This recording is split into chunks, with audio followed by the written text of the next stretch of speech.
Agora, Elo, empreendedorismo na rede, com Douglas Martins, aqui na 316. Dicas de como superar os desafios de empreender em tempos de crise. Já estamos ao vivo com o nosso querido Douglas Martins, no nosso Movimento Elo, empreendedorismo conectado, né? O Douglas, como ele falou, está lá em Curitiba, nesse momento 18 graus, lá no meu Pará, Douglas, nesse momento 40 graus, sensação de 50. Eita, glória a Deus. Viva o açaí, viva o peixinho, açaí, exatamente. Viva o filhote. Viva o filhote, bem quente, assim, numa caldeirada zona top. Eita. 40 graus e um filhote e um açaí. E um açaí, pronto, meu irmão. E depois ambulância, 08, como é que é o SAMU lá? É isso aí. Viva Meu Belém. Deus do céu. Abraço pro meu amigo pastor Wellington, lá de Belém, querido Olha, amigo. legal. A Lilda falou que lá em Salinas. Você não foi em Salinas, não? Você chegou em Salinas, não? Ainda não. É a praia Mas lá, vou né? chegar lá, uma hora eu chego lá.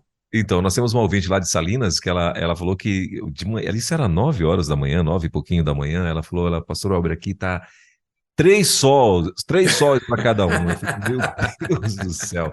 E pedindo por chuva lá. Olha, apareceu a câmera agora, apareceu aí.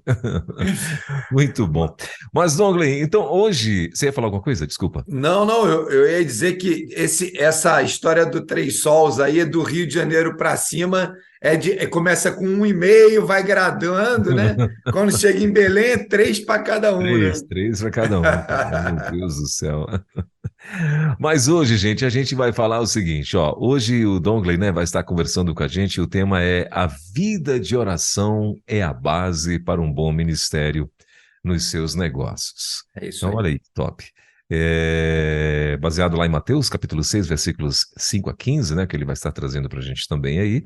E então, assim, antes do Douglas dar início a esse bate-papo, eu quero, claro, falar para você que está ouvindo a gente, você pode mandar a tua pergunta aqui para o Douglas, viu? No decorrer daí da ministração, no decorrer da palestra que ele vai estar trazendo, você pode estar mandando perguntas, aqui através do 11 9 30 03 03 16. De repente você, né, bateu aí alguma dúvida em relação a algo que você vive ou algo que você, né, está pretendendo fazer, enfim. Né, o Douglas, para quem está chegando agora aqui na rede, graças a Deus, todos os dias, muita gente chegando aqui na rede. O Douglas é um CEO, é um diretor de empresas, conselheiro de empresas nacionais e empresas também de fora do país, e nos abençoa, vamos dizer assim, com esse tempo precioso, toda terça-feira, né, é um parceiro nosso aqui na rede, e ele está aqui falando não só para empresários, para empreendedores, né, mas para você que lidera de alguma forma alguma instituição, enfim, né, ou pretende liderar, né, então vale muito, muito a pena mesmo você estar ouvindo o Douglas Martins, né, e inclusive nas nossas plataformas, lá como é toda terça-feira, então tem vários programas tops demais aí que o Douglas já fez aqui conosco e tal, então vale muito a pena. E hoje, como a gente acabou de falar aqui, a vida de oração é a base de um bom ministério nos seus negócios. É o que ele vai estar trazendo para a gente. Não é isso, Douglas? É isso aí, meu amigo Elber. É importante dizer para quem está chegando, né, que nós queremos toda semana compartilhar com você princípios de liderança que estão baseados na palavra de Deus e que você vai poder usar para a sua vida, tanto empresarial quanto profissional. Se você não é um empresário, trabalha na empresa de alguém, você vai poder usar esses princípios de liderança. Se você lidera uma organização, às vezes uma organização não governamental, né, uma ONG, ou mesmo se você lidera aí na sua igreja, a minha expectativa é trazer para você princípios de liderança que permitam que você, colocando em prática, obtenha os resultados que a palavra de Deus nos apresenta. E o objetivo desse bate-papo de hoje é evidenciar a importância da oração como ferramenta de suporte para o seu processo de liderança.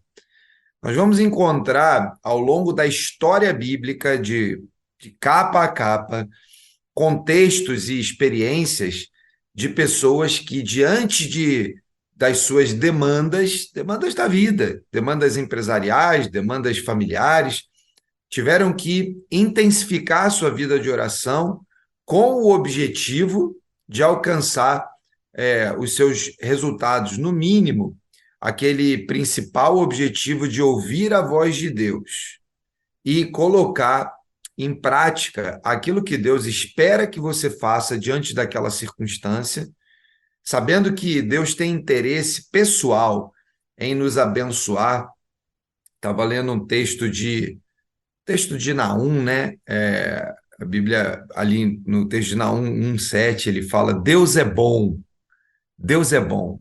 E ele é uma fortaleza, um refúgio para aqueles que nele confiam. Como é que eu posso experimentar aquela expressão do profeta na minha vida, se eu não me refugio, se eu não encontro refúgio, se a minha vida não está depositada no altar do Senhor, né? Então, observa aí, acompanha com a gente, abre a sua Bíblia, eu separei para esse texto. Toda semana, quando a gente vem aqui conversar sobre algum desses conteúdos, a gente procura trazer um texto bíblico base, onde a gente vai se embasar para a nossa conversa, mas a gente vai tentar trazer aqui também outras expressões da palavra de Deus que vão reforçando esse conceito, né? A oração é a base de um bom ministério.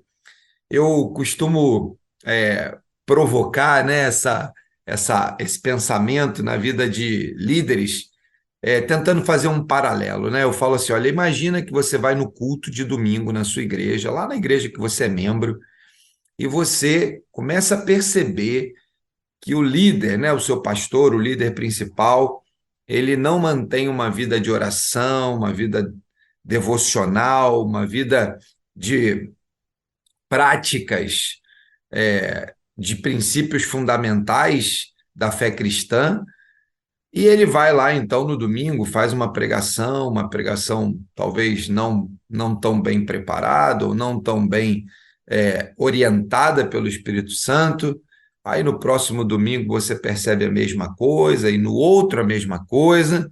Vai chegar uma hora que você vai dizer, olha, por mais que eu ame a minha igreja, ame o meu pastor, não faz sentido eu ser liderado por alguém que não vive as disciplinas espirituais que permitem que essa pessoa tenha intimidade com Deus, e tendo intimidade com Deus, então manifeste na sua liderança a vontade de Deus. E aí você começa então a considerar hipóteses de ir ter uma conversa com o seu pastor ou com os líderes, eventualmente considera a hipótese de procurar uma outra comunidade onde você perceba um nível de compromisso maior da liderança.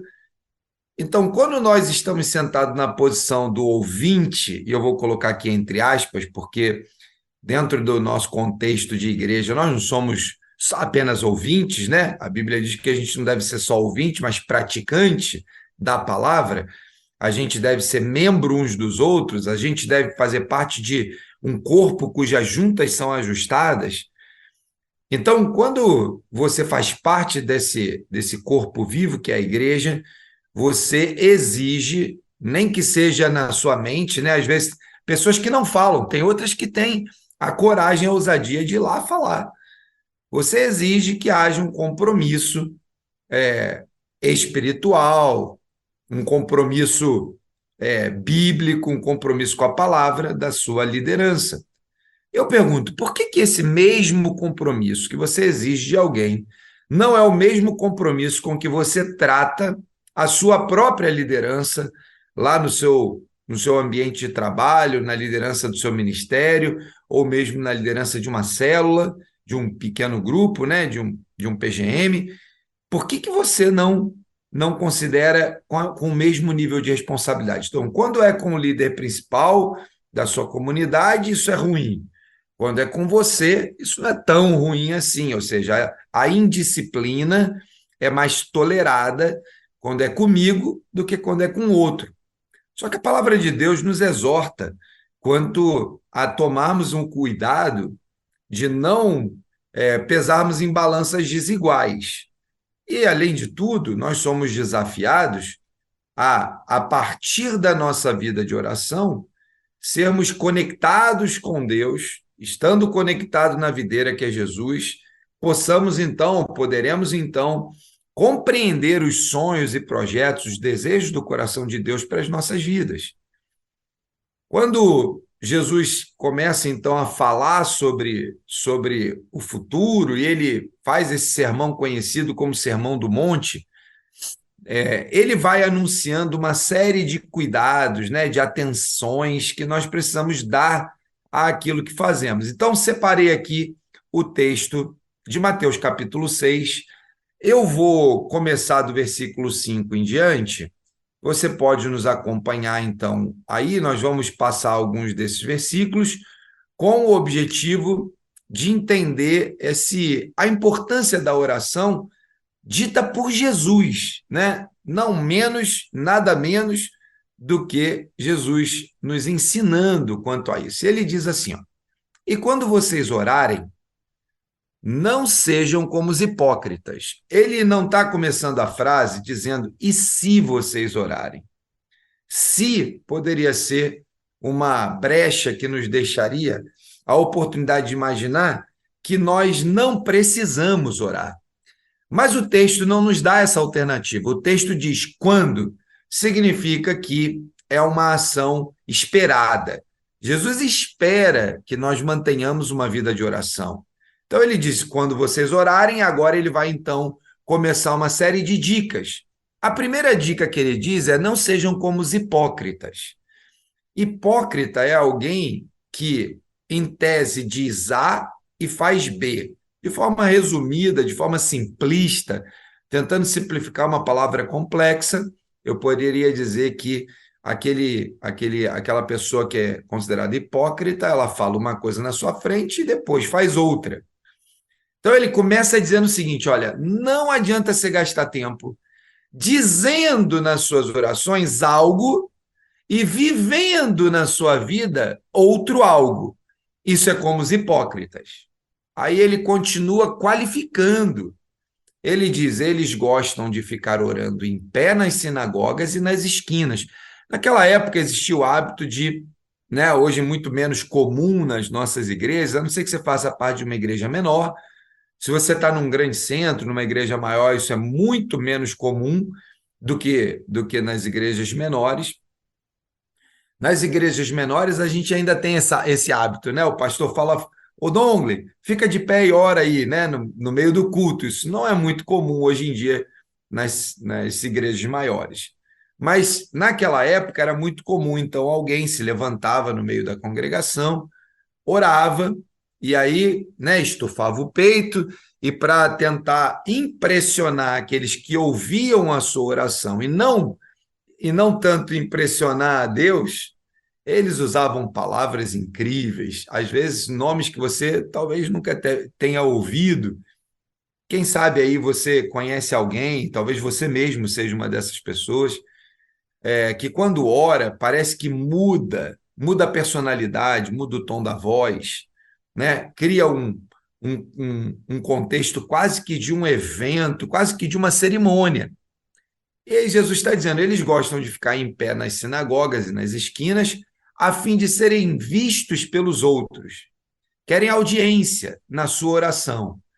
E Jesus diz, olha, eu lhes asseguro que eles já receberam a plena recompensa. Ou seja, se eu pudesse traduzir esse texto da seguinte maneira, talvez para te ajudar a compreender. Sabe um artista, quando ele vai ao palco e ele apresenta o seu espetáculo, as pessoas se levantam, aplaudem de pé. O que Jesus está dizendo é mais ou menos isso. Olha, quando você ora para a plateia, quando você ora para encontrar acolhimento, encontrar satisfação, ou mesmo ainda até uma certa reverência daqueles que te ouvem, você já recebeu a recompensa. Não espere de Deus algo a mais, porque a recompensa da sua eloquente oração foi dada por aqueles que agora ouvem e falam, uau, como ele ora bonito, como ela ora bonito. Então, Jesus está exortando, e a primeira exortação vai tratar daquilo que era mais importante naquele momento, que era o comportamento desses hipócritas que transformavam a conversa com Deus de algo íntimo, pessoal, algo que eu faço com uma simplicidade da relação de um amigo que compartilha algo com alguém, e se transforma num espetáculo onde os aplausos e a atenção são requeridos daqueles que nos ouvem. Um versículo para explicar todas essas coisas e nos fazer refletir que tipo de vida de oração a gente tem levado, né? O versículo 6 continua dizendo, mas quando você orar, ele vai fazer agora então um contraponto. Jesus está saindo do extremo da publicidade nas praças e nas sinagogas, e agora ele vai fazer um contraponto. E está dizendo, olha, mas quando você orar, vá para o seu quarto, feche a porta e ore ao seu Pai, e não para a plateia, e não para a audiência, que está em secreto, ou seja, Deus é espírito, não está aqui, não tem plateia, ele está lá no secreto do seu quarto, ele ouve, ele vê, ele sabe todas as coisas, nos seus atributos, Deus é onipresente, onisciente, onipotente, ele então sabe todas as coisas, está presente em todos os lugares e pode todas as coisas, de modo que quando você entra no seu quarto, só você e o Pai, e ele ministra ao seu coração, você conversa com ele, fala com ele, você está recebendo atenção total de Deus, e ele recebendo total atenção sua, isso gera uma conversa de intimidade que vai fazer com que esse Pai tremendo, poderoso, todo-poderoso, que sabe todas as coisas, que compreende todos os contextos, aqueles mais complexos que você vive, aqueles problemas mais sérios que teremos que lidar no nosso dia a dia, na nossa liderança, no nosso negócio, nos nossos empreendimentos, ele conhece todos os detalhes antecipadamente. Ele entra nessa conversa sabendo daquilo que você precisa, ele espera que você compartilhe, assim como você muitas vezes está vendo seus filhos passando por determinadas situações ou tomando determinadas decisões, você sabe o que está acontecendo, você até sabe o desfecho, mas você gostaria tanto que ele te procurasse, pedisse um conselho. Os filhos, quando vão ficando mais jovens, depois mais velhos, perdem o hábito de procurar os seus pais para fazer esse tipo de conversa, fazendo com que eu perca essa referência de o quanto vale a pena eu entrar nessa conversa sabendo, puxa, o meu pai tem muito mais experiência do que eu. Deus conhece todas as coisas. Ele tem toda a eternidade na palma da sua mão. Que bom que eu posso ter acesso secreto, íntimo, eu e ele, no meu quarto, na minha intimidade. E aqui você talvez possa trocar a palavra quarto, que é esse lugar privado, no secreto, quem sabe vai ser o cockpit do seu carro, quem sabe vai ser a garagem do seu prédio, quem sabe vai ser o banheiro do seu escritório. Eu não sei qual é o lugar secreto ou o lugar de intimidade que você tem acesso nesse momento ou em alguns momentos da sua vida para você acessar, então, a presença de Deus e poder entrar na intimidade com Deus, e o Pai que vem secreto vai te recompensar por conta desse desejo da busca da intimidade. O texto continua dizendo, versículo 7 diz, e quando orarem, não fiquem sempre repetindo a mesma coisa como fazem os pagãos. Eles pensam que pelo muito falarem serão ouvidos.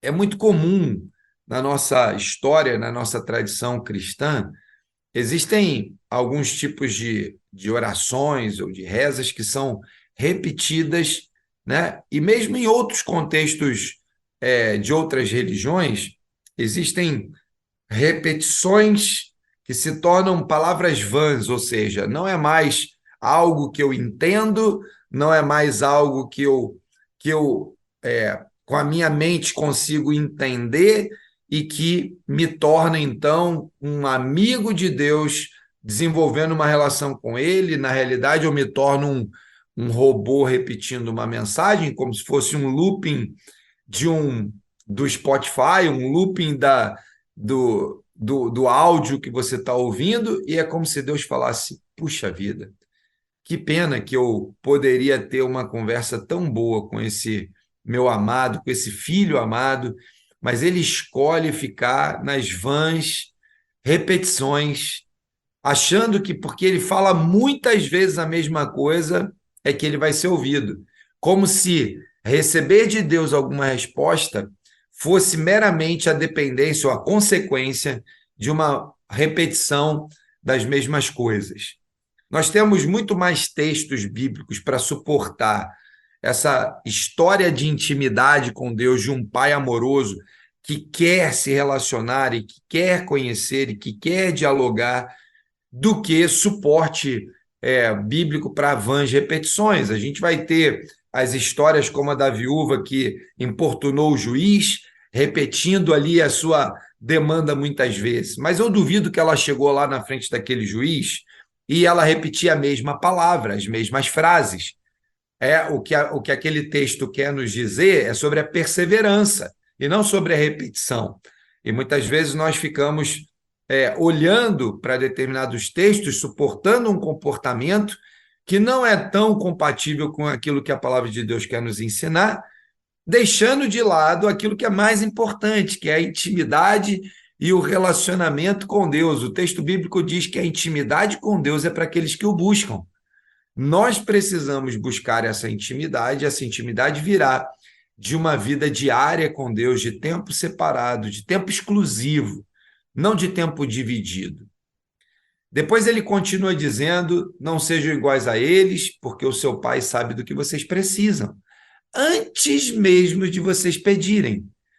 Vocês oram assim: Pai nosso que está nos céus, santificado seja o teu nome, venha o teu reino, seja feita a tua vontade. E ele vai, então, nos ensinar aquilo que nós conhecemos como oração sacerdotal, que de longe tem a ideia de ser uma oração para uma vã repetição, mas ela é um modelo que nos apresenta uma série de etapas que nós deveríamos passar quando oramos e nos relacionamos com Deus. A palavra de Jesus aqui quanto a essa oração tem o propósito de construir um vínculo de conteúdo com Deus. Então, ele vai tratar ali de várias áreas da nossa vida, de várias dimensões que precisam ser colocadas diante de Deus quando nós vamos até a presença de Deus. E ele vai tratando de necessidades do dia a dia, a questão do pão nosso de cada dia, as dívidas que temos e as que temos que perdoar, as tentações, o problema de viver num mundo altamente conectado, com muitas informações, nos levando a pecar por atitude, por omissão, em pensamento. Então, ele vai nos conduzindo a pensar em uma estratégia, um modelo para que nós, ao chegarmos diante de Deus, não esqueçamos de questões relativas à nossa vida diária, importantes, que nós precisamos da direção de Deus, precisamos da sabedoria de Deus para nos ajudar a vencer todas as batalhas do nosso dia a dia. Ele diz ali, então, terminando, versículo 15, ele diz: mas se não perdoarem uns aos outros, o Pai Celeste não lhes perdoará as ofensas. Ele vinha falando: pois se perdoarem as ofensas, versículo 14, uns dos outros, o Pai Celeste lhes perdoará. E ele está dando aqui, então, um contraponto, ou seja, perdão é algo relativo à oração. Perdão é algo relativo à nossa vida cotidiana. Perdão é algo que nós precisamos exercitar diariamente. Quando nós exercitamos perdão, o Senhor nos perdoa, Ele nos cura, Ele transforma, Ele muda a nossa vida. Quando não perdoamos, o Senhor não encontra espaço no nosso coração, o Espírito Santo não encontra espaço para operar no nosso coração, e o nosso Deus ele é gentil, ele não é um Deus mau, ele não é um Deus brabo, ele não é um cara que vai ali no sentido da relação pessoal. Lógico, Deus é justiça. Eu tenho ouvido falar muito frequentemente sobre um conceito que está crescendo na sociedade nesses tempos, de que Deus é bom e ele só é bom, e isso é um perigo. Você precisa, se tiver, né, impregnado por esse tipo de conceito, precisa voltar para a palavra de Deus e encontrar um Deus que é bom, maravilhoso, tremendo, mas um Deus que é justo, poderoso e há de julgar os vivos e os mortos. Então, a gente não pode confundir essa ideia da bondade de Deus, o favor imerecido, a graça de Deus, com algo do tipo de um Deus meio frouxo que não vai cumprir a sua palavra naquilo que ele mesmo já anunciou na sua palavra. Então, precisamos tomar esse cuidado para não permitir que um determinado tipo de teologia, que às vezes cresce de uma maneira não muito, talvez muito baseada ou muito solidificada na palavra, põe em confusão a nossa mente. Mas voltando aqui para o nosso tema principal, que é vida de oração, a vida de oração produzirá em nós uma vida abundante, porque ela estará cheia de cuidado com os outros, ela estará cheia de perdão, ela estará cheia de alegria, ela fará com que nós enfrentemos os problemas do dia a dia com muito mais disposição e vigor, e ela nos permitirá viver tremendamente tudo aquilo que o Senhor preparou para nós. É como se eu pudesse, através da vida de oração, dizer: Deus, o que o Senhor quer que eu decida hoje? Senhor, o que o Senhor quer que eu faça com a minha vida para a tua glória? Deus, como eu poderia me comportar diante dessa ou daquela situação, dessa ou daquela escolha, baseado naquilo que o Senhor sonha para mim e naquilo que o Senhor sonha para o outro, com quem eu vou me relacionar na minha liderança, no meu negócio, e então o Espírito Santo terá prazer em revelar todas as verdades, tudo aquilo que Deus espera para esse tempo na nossa vida, incluindo as demandas do nosso dia a dia. Você precisa tomar uma decisão, coloca diante de Deus, busca a direção de Deus, procura saber aquilo que Ele tem para você, e o Espírito Santo terá enorme prazer, alegria de revelar aquilo que Ele tem sonhado e esperado para aquela decisão, para que você cumpra a vontade de Deus plenamente na sua vida. Eu gosto do texto, eu gosto da história de Abraão, né? Eu tenho pensado que não há cumprimento de um chamado na nossa vida, nem uma marcha para cumprir a vocação, e muito menos eficácia no ministério para o qual nós fomos chamados. E aí não estou falando aqui daquele ministério lá do pastor central, principal da sua igreja, estou falando de ministério no sentido mais amplo, do chamado e do ministério que você tem para cumprir aquilo que Deus espera da sua vida, que você pode, então, estar exercendo em várias áreas do campo do trabalho na sua vida. É impossível, eu não tenho a menor hipótese, a menor chance, eu não vejo a menor chance de nós vencermos nesse lugar se você não leva a sério a vida de oração. Em toda a Bíblia, homens e mulheres de Deus oraram antes, durante e depois de entrarem em qualquer jornada ou qualquer batalha que se apresenta. E como eu falei, né, eu gosto muito da história de Abraão. Abraão é chamado por Deus para ir para um lugar que Deus ia mostrar. Abraão aceita o chamado e ora, pedindo a Deus compreensão da dimensão do chamado recebido para sair da sua terra, do meio da sua parentela, e ir para aquele tal lugar onde Deus iria ainda mostrá-lo. Então, Abraão faz um pacto com Deus e a primeira decisão que ele toma é de falar: tá bom, Deus, eu aceito o desafio, o Senhor vai me mostrando então para onde eu vou. Será que seria possível fazer isso sem estar debaixo de muita oração? Eu creio que não. Eu tenho muita dificuldade de acreditar que grandes desafios virão fora do ambiente de oração. Se não fosse a vida de oração de Abraão, ele não conseguiria cumprir esse chamado, ele não conseguiria dar esses passos de fé. A gente vai ver a experiência de Abraão quando ele é chamado a sacrificar Isaque, seu filho, seu único filho, filho da promessa. Abraão talvez não tenha entendido muito bem, fala que coisa doida é essa? Deus me deu um filho na velhice, num momento da vida bastante difícil, provavelmente onde não existiriam mais a possibilidade de ter filhos, e aí Deus então cumpre a sua promessa, mas logo depois, um pouco depois, poucos anos depois, né, Isaac talvez tivesse cerca de 18 anos, 20 anos, não se sabe exatamente, mas aproximadamente, era um jovem ainda, no pleno vigor das suas forças. Ele é convidado então por seu pai para fazer um sacrifício.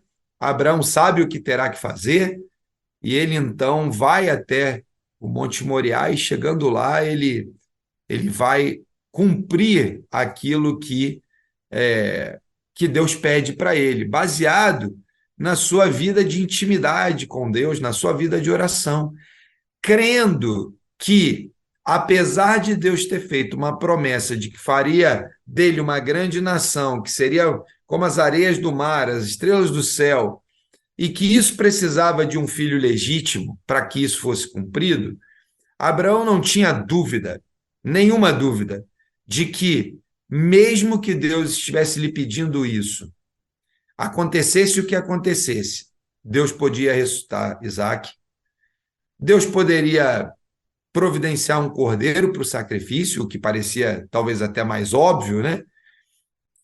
E Deus poderia, então, lhe dar um novo filho, Deus poderia resolver aquele problema de outras formas. O fato é que Abraão olha para aquele lugar de sacrifício, de dor, de dificuldade, e ele fala: o meu Deus proverá. O meu Deus proverá. É sobre essa palavra, é sobre essa certeza que Abraão segue os seus dias, segue aqueles quilômetros de caminhada, morro acima, na direção do sacrifício. Ele cria: Deus pode providenciar um cordeiro, Deus pode ressuscitar, Deus pode me dar outro filho. Ele vai crendo, ele não vai duvidando. Será que Deus vai fazer alguma coisa? Não. Abraão sobe aquela montanha, crendo num Deus que ele já conhecia, porque vivia uma vida de intimidade com ele. Muitas vezes nós somos desafiados a sacrificar os Isaques da nossa vida, e não estamos nessa vida de intimidade com Deus, e então não cremos que Deus é capaz de fazer algo extraordinário. Por isso, passamos pelas provas da vida, muitas vezes com dor, sofrimento, amargura no coração, às vezes num processo de depressão, às vezes num momento de tristeza e angústia profundas, porque esquecemos que o nosso Deus, ele é todo-poderoso, ele sabe todas as coisas, ele conhece tudo, não há nada escondido, nada oculto, nada impossível para Deus. Abraão cria nisso, e porque cria nisso, viu o poder de Deus se manifestando, e assim como o texto bíblico diz: se creres, poderás ver a glória de Deus. Então Abraão vê a glória de Deus se manifestando naquele dia, e o Senhor, então, provendo o livramento, envia o cordeiro do sacrifício, anunciando, milhares de anos antes, que Jesus viria como o Cordeiro de Deus, que ocupa o lugar de Isaques, como eu e você.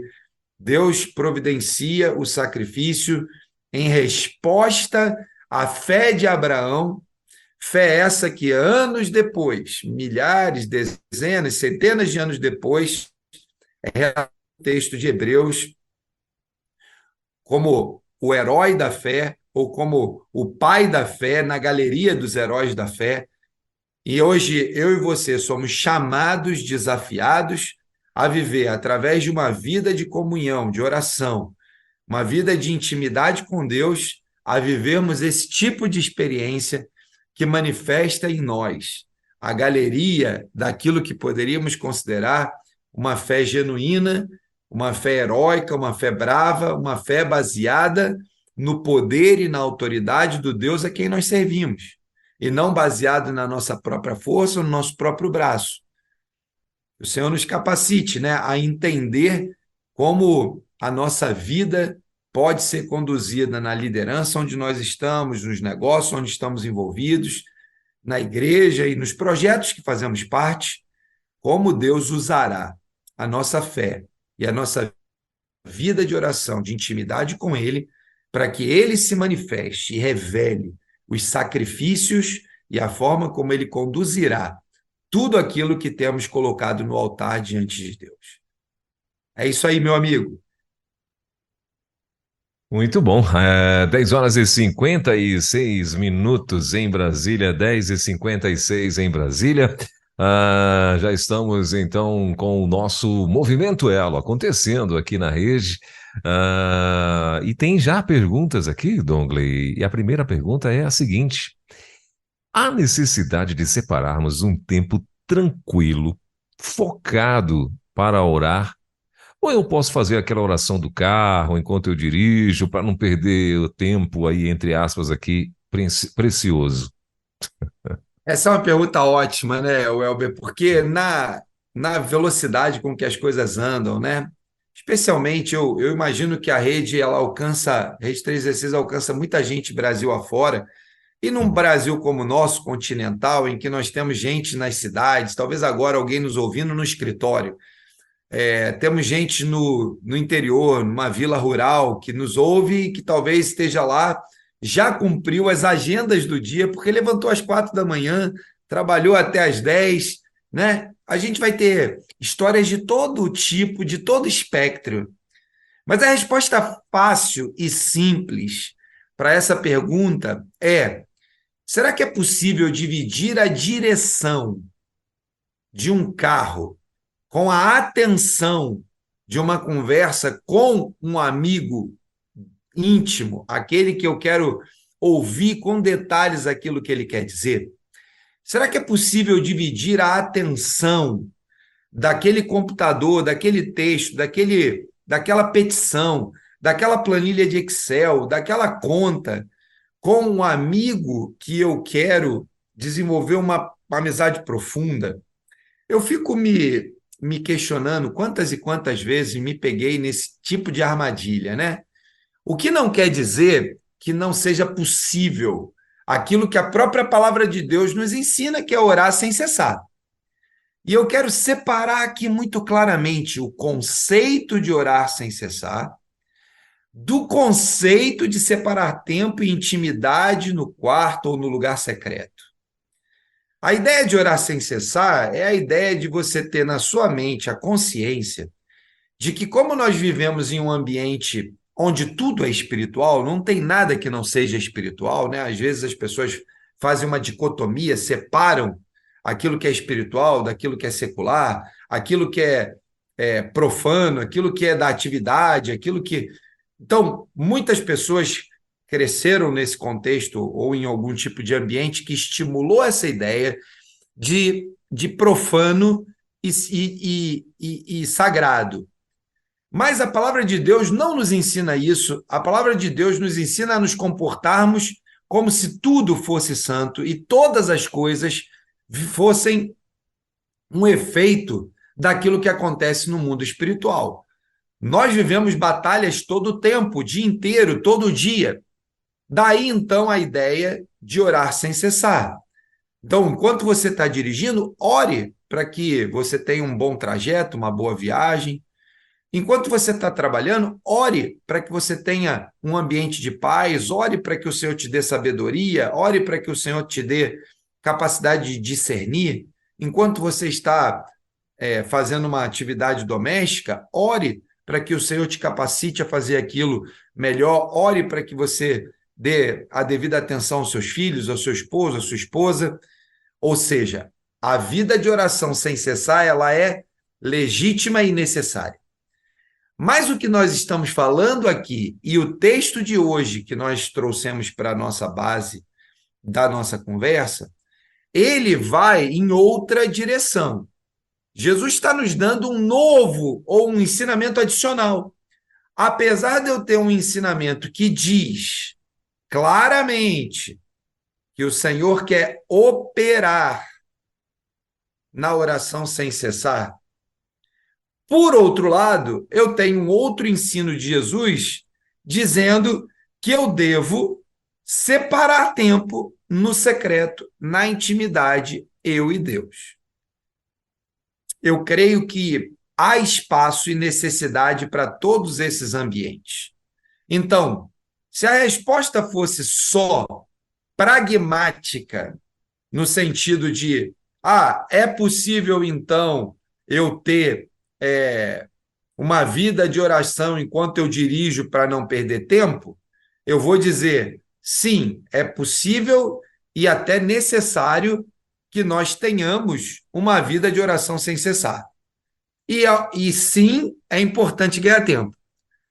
Por outro lado, eu reforço o ensinamento que Jesus nos deu ali em Mateus capítulo 6, aonde ele nos exorta a separarmos tempo de qualidade separado, dedicado, exclusivo para essa conversa de intimidade. Não deixe de fazer suas orações sem cessar. Eu recomendo que você não feche os olhos enquanto está dirigindo, né? Não vai ser muito útil, não vai ser muito bom, pode gerar um problema, né? Mas, enquanto você dirige, ouça um louvor, adore o Senhor, ore, fale com Ele, não há problema nisso. Não há nada de errado nisso. Da mesma maneira que não há nada de errado em você orar aí enquanto você está no computador, no seu escritório, trabalhando. Mas eu quero desafiá-lo a separar tempo de exclusividade, aquele tempo especial que você bloqueou na sua agenda. Sabe aquela agenda que você fez para fazer uma atividade e ninguém ocupa aquele espaço? É esse tipo de agenda que Deus espera de nós, uma agenda bloqueada. E nas 24 horas do dia, você vai orar sem cessar todo o tempo. Mas naquelas 1 hora, 2 horas, depende da sua agenda, o tanto que você vai conseguir separar, o Senhor espera essa exclusividade, esse tempo de intimidade, que só é possível fazer no encontro pessoal. Então, eu te estimulo a fazer as duas coisas, mas não esquecendo de priorizar na sua agenda algum horário em que você consiga fazer esse tempo exclusivo, pessoal, de intimidade com Deus. Maravilha. Então, vamos lá. Tem mais outra perguntinha aqui.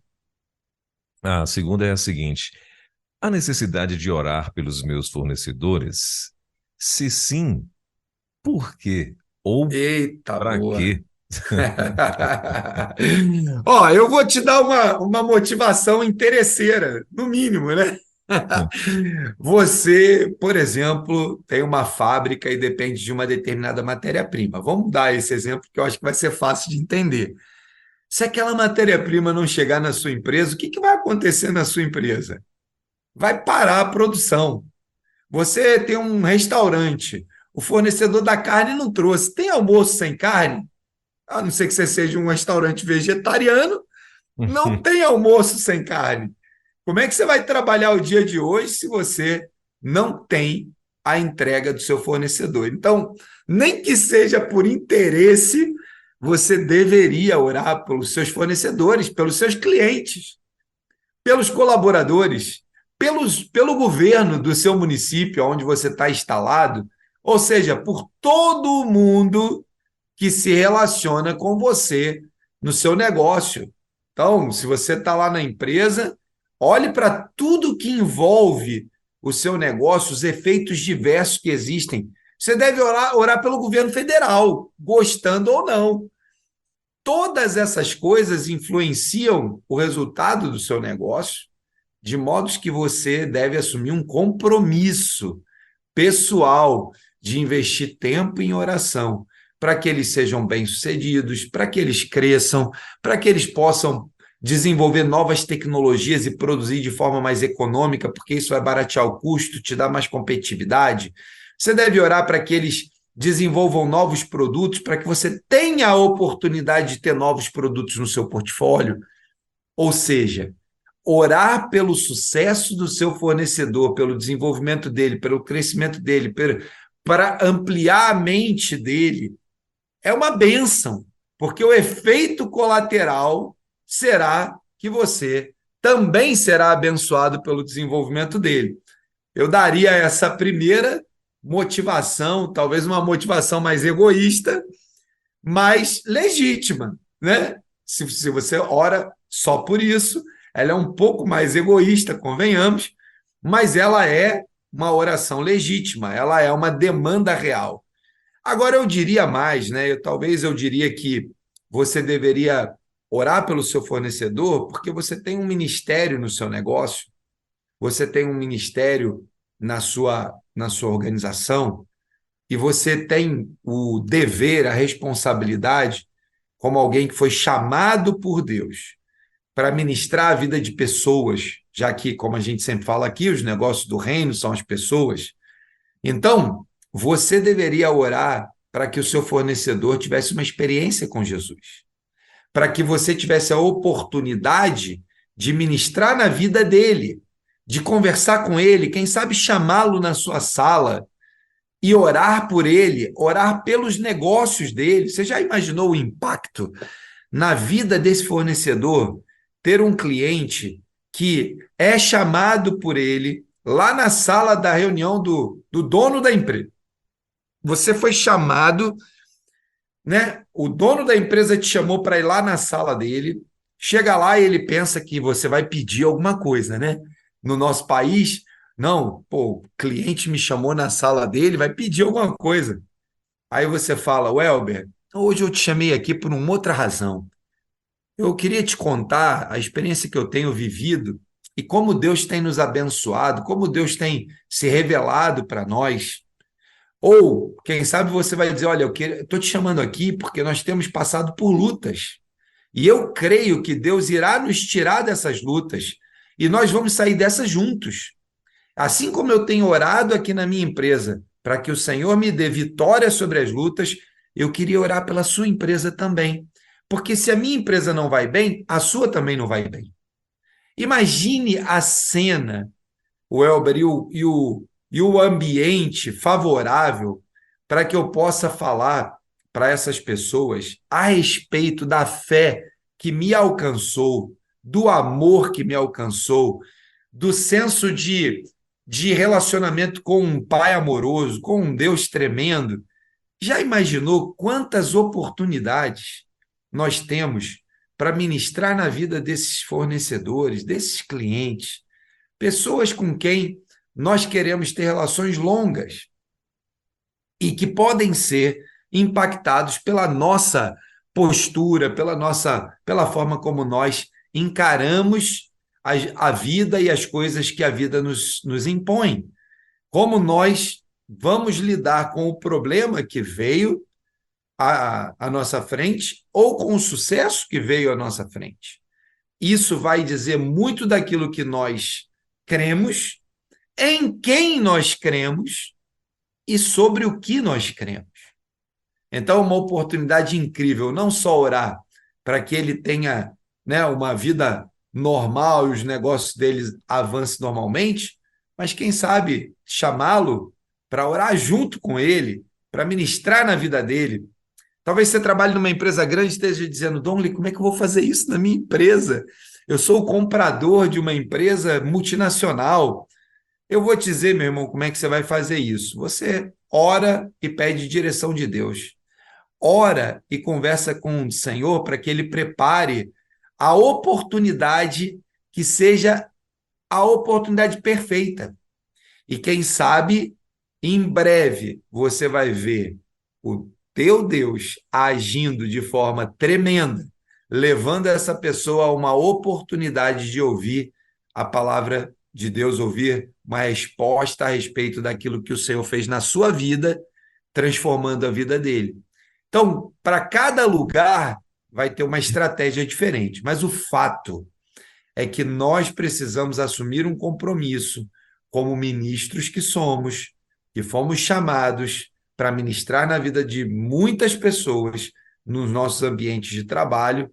Nós fomos chamados a orar por essas pessoas e a impactar a vida delas. Não perca essa oportunidade, não deixe essa tarefa para outro. O Senhor chamou você para fazer isso.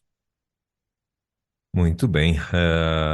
Dongley, a terceira pergunta que tem aqui é o seguinte: dentro do mundo dos negócios e com sua experiência, qual a necessidade de orar pelos clientes? Já até dei uma palhinha aí já. E com que frequência tem que ser essa oração? Isso. Essa é melhor ainda, né? Se o fornecedor é importante, porque ele mantém a nossa fábrica, o nosso escritório, o nosso comércio, nossa vida funcionando. Imagina o cliente, né? O cliente que compra e mantém o seu negócio vivo. Eu diria para você que você deveria orar todos os dias pelo seu cliente. Eu diria a você que você deveria ter uma agenda positiva, proativa de oração pelos seus clientes, assim como seus fornecedores. Você deveria, talvez, pedir para alguém lá da área comercial fazer uma curva ABC de clientes, dos que compram mais e dão mais lucro, até os que compram menos e dão menos lucro. Talvez essas duas listas te ajudem a orar objetivamente. Quem sabe pela lista dos que compram mais, você vai orar para que a empresa desses que compram mais continuem sendo abençoadas o suficiente para que você tenha a condição de continuar vendendo para eles. Quem sabe você vai orar por aqueles que compram menos e vai dizer: Senhor, aumenta os negócios deles, aumenta os negócios deles de tal maneira que, por aumentar os negócios deles, eles precisem comprar mais de mim. Comprando mais de mim, eu vou crescer mais e vou poder impactar a vida de mais pessoas. Talvez na lista dos rentáveis, você vai classificar lá entre os mais rentáveis e os menos rentáveis. E você vai orar e vai falar: Senhor, faz prosperar esse cliente que me dá maior rentabilidade para que ele continue pagando um bom valor e a gente continue tendo uma boa rentabilidade.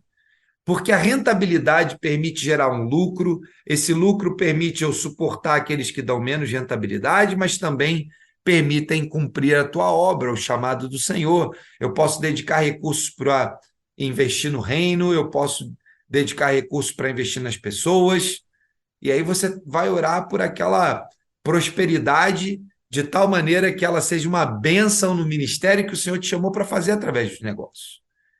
E assim você pode ter estratégias diversas com o cliente. Quem sabe você vai orar por um cliente que você não tem ainda. Sabe aquele cliente do seu desejo, aquele, puxa, queria tanto vender para esse cliente.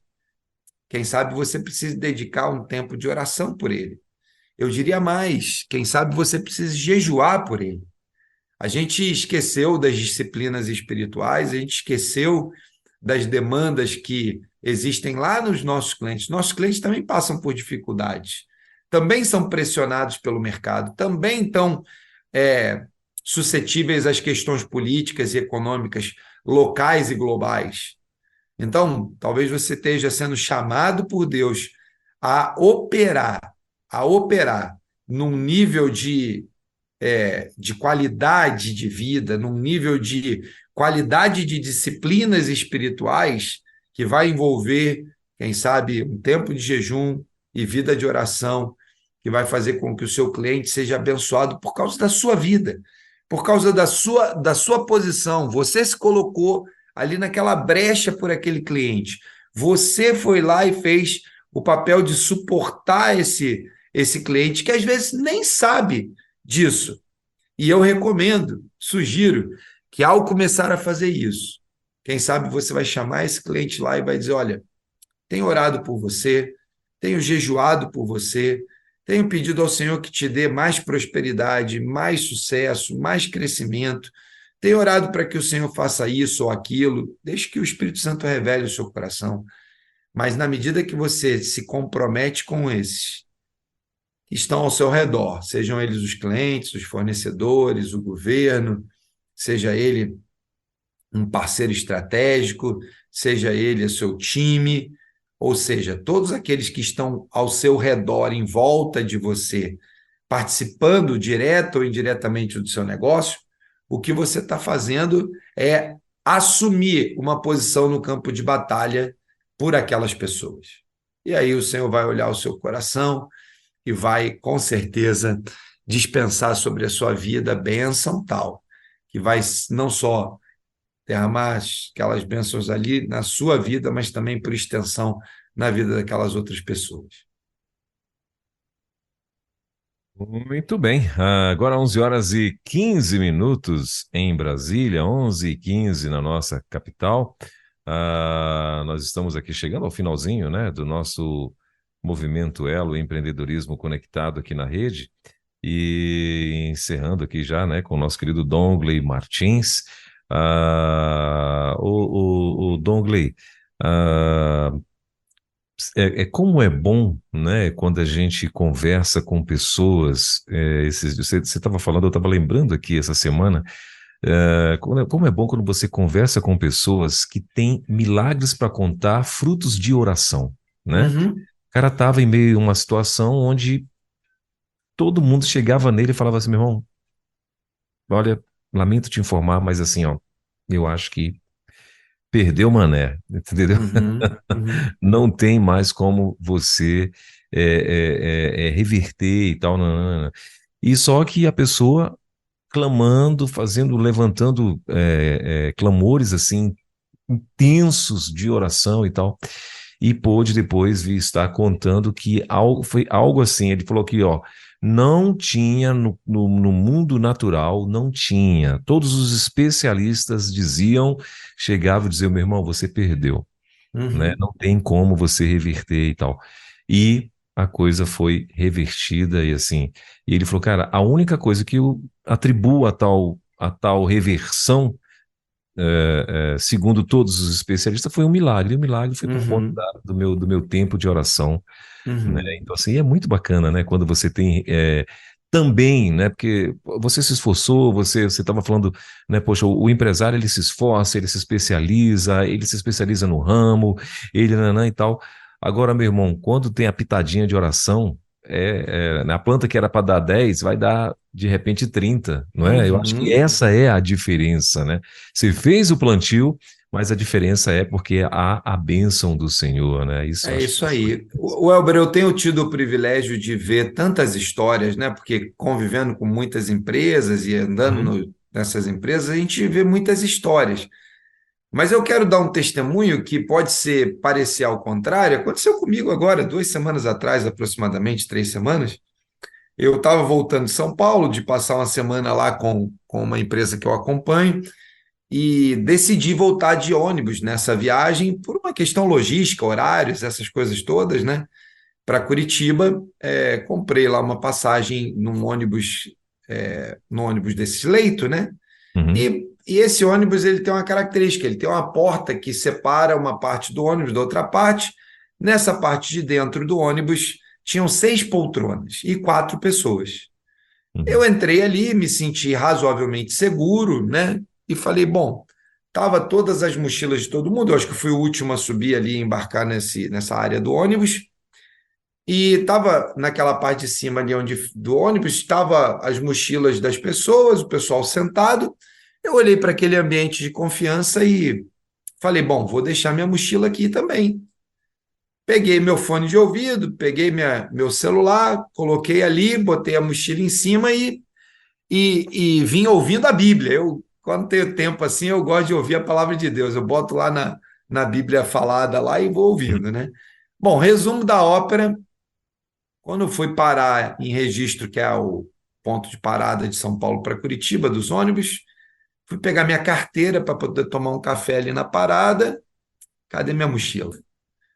Sumiu. Minha mochila tinha sido roubada, furtada, né? Usando a linguagem certa, furtada, por alguém que entrou no ônibus sem que eu percebesse, ou sem que os vizinhos percebessem, e pegou a minha mochila. Dentro da minha mochila estava o meu computador, minha carteira, os carregador de celular, remédio, uma série de coisas, né?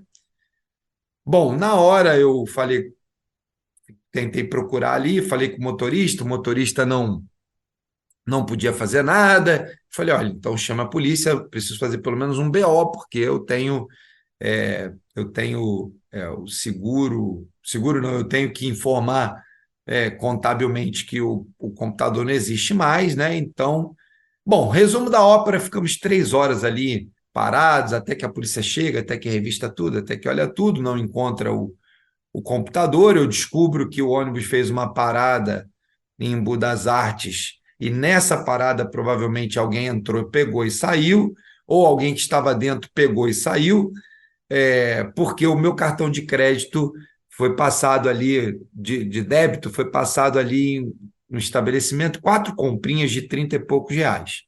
Bom, então essa história deveria parecer e soar como um grande problema. O que de fato foi, no mesmo momento, pô, fiquei chateado, documento, computador e tudo mais.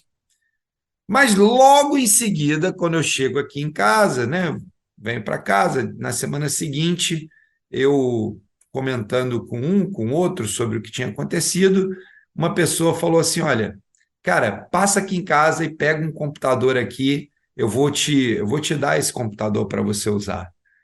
E aí eu fico pensando, né? Falando com Deus ali, falei, Deus, como é que eu vou me ajeitar nesses dias? Tem que viajar, levar equipamento e tudo mais. Aí emprestava o das meninas, a Camila indo para a faculdade, precisava do computador.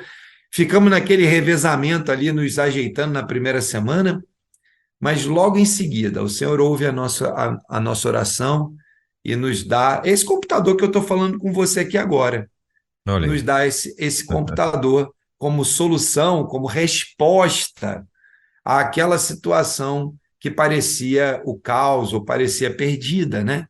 Então eu olho para isso, Welber, e penso assim: muitas vezes a gente só olha o milagre de Deus, a intervenção das orações, quando as respostas são em meio a situações positivas. Uhum. Mas muitas vezes nós perdemos de vista que o Senhor está operando o tempo todo, nas positivas, nas negativas, nas pequenas, nas grandes, e a gente acaba perdendo de vista que o Senhor está operando todo o tempo. Então, fica aqui a minha palavra de incentivo, né, de encorajamento, para que você celebre através das suas orações, viva essa vida de intimidade, tanto na hora que as coisas vão bem, né, ou seja, eu tenho uma motivação para celebrar, para orar, para agradecer, mas também tenha esse hábito em meio às adversidades da vida, porque o Senhor vai operar da mesma maneira, Ele quer operar o tempo todo. Maravilha. Para a gente encerrar, Dongle, aqui tem vamos dizer que um testemunho também aqui da nossa querida Marta Cabral. Ela está lá em Gandu, na Bahia. E Ela é benção. proprietária da livraria Pão da Vida, e ela está dizendo assim, ó: bom dia, queridos. Deus abençoe esse ótimo quadro que muito nos ensina. A livraria Pão da Vida tem um grupo composto de vários clientes e todas as manhãs eu oro por eles, gravando um Amém. pequeno áudio. Muitos concordam com esta oração, outros, algumas vezes, se abrem no privado e também pedem oração. Então, é, Márcia, Marta, Marta. Ô, isso. Marta, que bênção, minha irmã. O seu exemplo é o exemplo que pode ser utilizado por muitas pessoas. O que você está fazendo é cumprir o seu chamado e o ministério para o qual o Senhor te chamou, através do mundo dos negócios. E continue exercendo esse ministério, investindo na vida das pessoas. O que você está fazendo? Investir uns minutos, uma oração, envia. Quem precisa vai reagir no privado ou no público, isso é menos relevante, né? Mas o relevante é que a palavra de Deus não volta vazia. E é um privilégio ouvir o seu testemunho, que o Senhor continue a usar a sua vida, abençoar os seus negócios, fazendo ele crescer e impactar a vida de mais pessoas, mais clientes aí na sua base para serem impactados por você. Maravilha.